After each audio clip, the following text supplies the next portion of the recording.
এই ঘোষণার মধ্য দিয়ে তার ফিরে আসাটা কতটুকু নিশ্চিত, নিশ্চয়ই সেই বিষয়ে আমরা অনেকেই দ্বিধাদ্বন্দ্বে রয়েছি। একমাত্র শেখ হাসিনাই ভালো করে জানেন যে তিনি ফিরবেন কিনা সত্যি সত্যি। কিন্তু তার এই এক ঘোষণাতেই এর মধ্যে অনেকে ভয়ে আতঙ্কে তার ফিরে আসাটা ঠেকাতে আন্তর্জাতিক পর্যায়ে কাজ শুরু করে দিয়েছে। তার স্পষ্ট নমুনা আমরা খুঁজে পাই আন্তর্জাতিক গণমাধ্যম আল জাজিরাতে। তিনি নতুন করে রয়টার্সকে দেওয়া সাক্ষাৎকারে বলেছেন যে ডিসেম্বরের মধ্যে ফিরে আসবেন, তাকে হত্যা করা হলেও। সেটিকে কেন্দ্র করে আন্তর্জাতিক বিভিন্ন গণমাধ্যম আবার রয়টার্সের রেফারেন্স দিয়ে তারা নিজেদের মতো করে রিপোর্ট করেছে। আল জাজিরাও রিপোর্ট করেছে। আল জাজিরা রিপোর্টে কী বলা হচ্ছে একটু খেয়াল করে দেখুন। এখানে বলা হচ্ছে যে শেখ হাসিনার ফিরে আসাটা বাংলাদেশের রাজনীতিকে স্থিতিশীল করার প্রচেষ্টায় বড় ধরনের ধাক্কা দিতে পারে। উল্লেখ্য, 2024 সালে তার ক্রমবর্ধমান স্বৈরাচারী শাসনের বিরুদ্ধে এক গণঅভ্যুত্থান হয়েছিল। ছাত্র নেতৃত্বাধীন সেই আন্দোলন দমনে চালানো প্রাণঘাতী দমনপীড়ন ব্যর্থ হওয়ার পর তিনি দেশ থেকে পালিয়ে যান।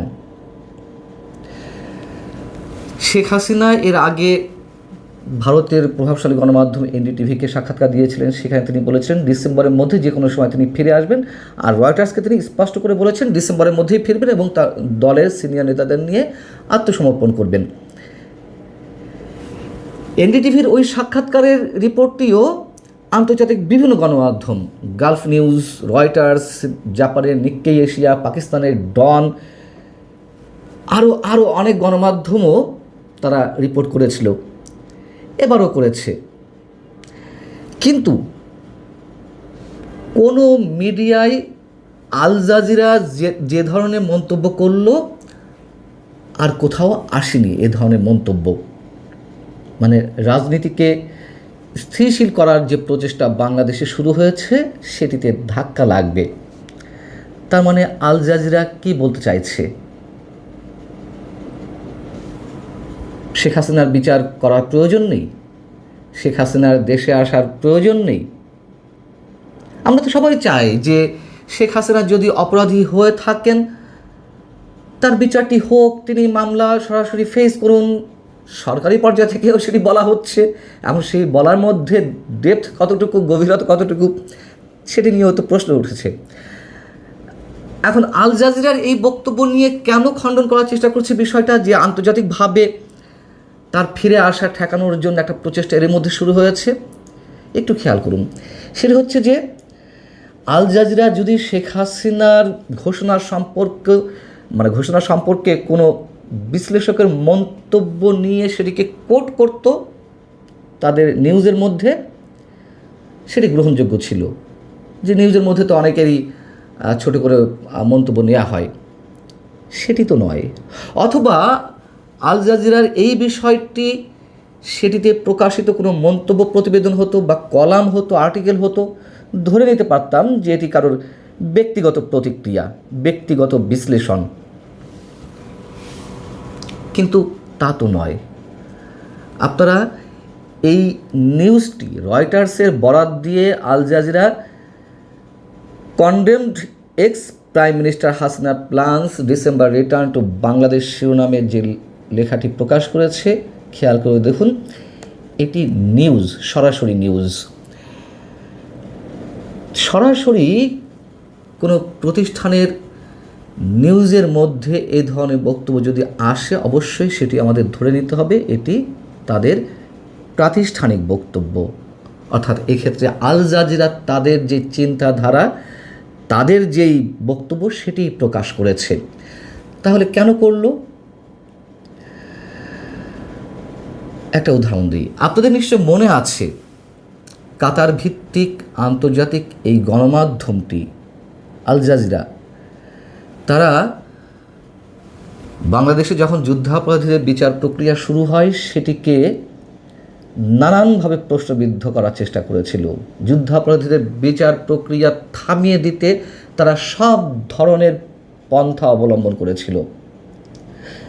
এটা সত্য কথা, যুদ্ধাপরাধের বিচার প্রক্রিয়ায় কিছু কিছু প্রশ্ন অভিজ্ঞ মহল থেকে উঠেছে, কিন্তু তারা কিন্তু বিচার প্রক্রিয়া একেবারে থামিয়ে দিতে বলেনি। আল জাজিরাতে বাংলাদেশে মানবতা বিরোধী অপরাধের দায়ে অভিযুক্তদের বা যাদের ফাঁসি হয়েছে তাদের সবাইকে ইসলামিক স্কলার হিসেবে উল্লেখ করতো। ওই সময় বাংলাদেশে যুদ্ধাপরাধের বিচারের যে সময়টি চলছিল সেই সময়ে অভিযুক্তদের ইসলামিক স্কলার হিসেবে তুলে ধরত। তার মানে আন্তর্জাতিক বিশ্বে এই গণমাধ্যমটি এই মেসেজ দেওয়ার চেষ্টা করছিল যে বাংলাদেশে যুদ্ধাপরাধের নামে যে বিচারটি হচ্ছে এটি আসলে তা নয়, এটি ইসলাম বিদ্বেষী মনোভাব থেকে ইসলামী পণ্ডিতদের হত্যা করা হচ্ছে। পাকিস্তানও ইসলামের দোহাই দিয়ে গণহত্যা চালিয়েছিল। আল জাজিরার সাথে তখন কাদের কানেকশন ছিল আমরা খুব ভালো করে জানি। তবে আল জাজিরা আবার শেখ হাসিনা ফিরে আসার ঘোষণা নিয়ে যে রিপোর্টটি করেছে রয়টার্সের বরাতে, সেখানে আবার বলছে শেখ হাসিনার ফিরে আসাটা ভারতের সাথে সম্পর্ক উন্নয়নে সহায়তা করতে পারে, যা তাকে আশ্রয় দেওয়ার সিদ্ধান্তের কারণে কিছুটা টানাপোড়েনের মুখে পড়েছিল বাংলাদেশের সাথে। একথাও স্বীকার করছে যে একাধিক মেয়াদে শেখ হাসিনার 20 বছরের শাসনকাল, একাধিক মেয়াদের আসলে তো 15.5 বছর ছিল, যাও বলা হচ্ছে যে একাধিক মেয়াদে শেখ হাসিনার 20 বছরের শাসনকাল বাংলাদেশের অর্থনীতিতে আমূল পরিবর্তন এনেছে। এর ফলে লাখ লাখ মানুষ দারিদ্র্য সীমা থেকে বেরিয়ে এসেছে এবং দেশটি তৈরি পোশাক রপ্তানিতে বিশ্ব দরবারে এক শক্তিশালী অবস্থানে উন্নীত হয়েছে। অবকাঠামো ও উন্নয়নের ক্ষেত্রে তার যুগান্তকারী অর্জনগুলো একনায়কতন্ত্রের দিকে দ্রুত ধাবিত হওয়া, রাজনৈতিক ভিন্নমতকে পরিকল্পিতভাবে দমন এবং কারচুপির নির্বাচনের মতো বিষয়গুলোর আড়ালে ঢাকা পড়ে গেছে। এ কথা সত্য, শেখ হাসিনার 15.5 বছরের শাসন আমলে বাংলাদেশের যে অভূতপূর্ব উন্নয়ন ঘটেছে তার অনেক কিছুই ওই সরকারেরই নানান ধরনের বিতর্কিত কর্মকাণ্ড, নানান ধরনের অপকর্মের কারণে তার অনেক কিছুই ম্লান হয়ে গিয়েছিল আমাদের অনেকের কাছেই, সত্য কথা।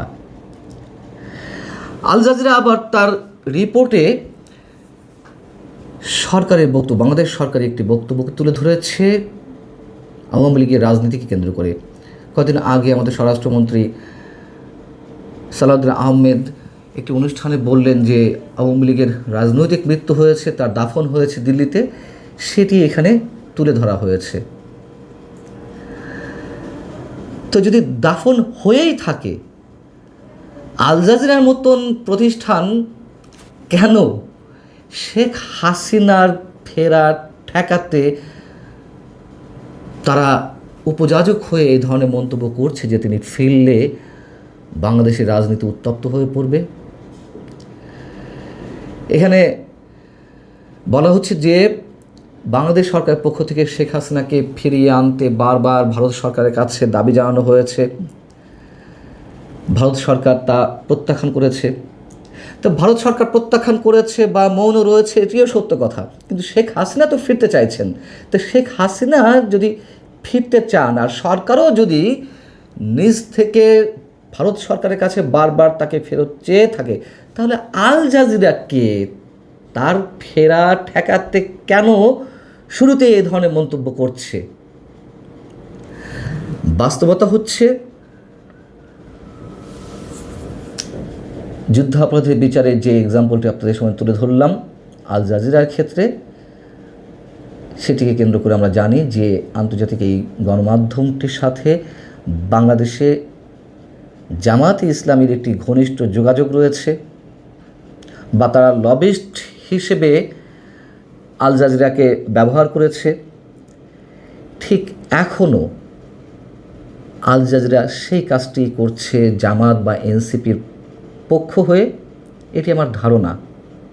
এবং এ কথাও তো সত্য, আমি শুরু থেকেই বলে আসছি যে শেখ হাসিনা ফেরত আসুন এটি ইউনূস সরকার চায়নি, এনসিপি এখনও চায় না, জামাত চায় না, সম্ভবত সরকারও, বিএনপি সরকারও চায় না।